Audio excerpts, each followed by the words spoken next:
Tu sais, j'ai rencontré un couple dernièrement qui ne se sont pas vus pendant minimum 5 ans. Et j'ai observé quelque chose de très intéressant. Une des deux personnes a vu sa vie complètement se transformer après la rupture, positivement. Elle a bâti sa carrière de rêve. Elle s'est ouverte au monde. Elle a maintenant des relations amicales et sociales vraiment épanouies. Elle a connecté encore à ses passions qu'elle avait perdues. Et l'autre personne, le contraire.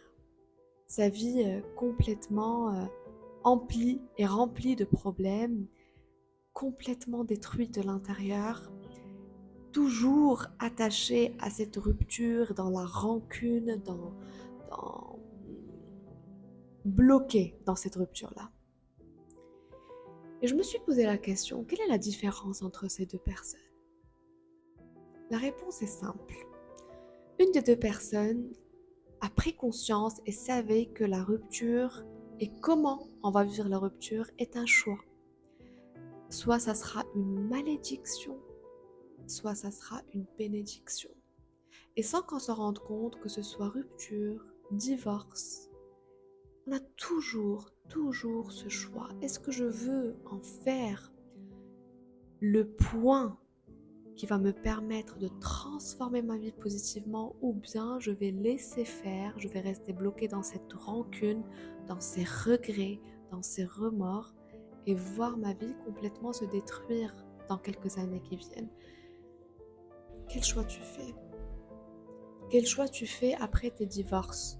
Je ne te dis pas que le choix facile, c'est de choisir la bénédiction. Peut-être que maintenant, tu es en pleine souffrance et tu entends quelqu'un que tu connais pas te dire choisis, que ça soit une bénédiction. Tu dis, mais qu'est-ce qu'elle me dit, elle?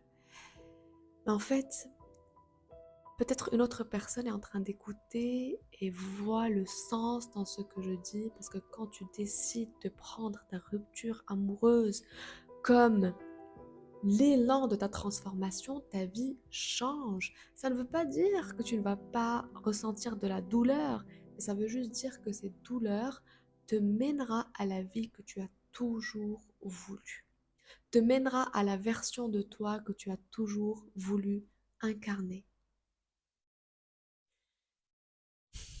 Quel choix veux-tu faire?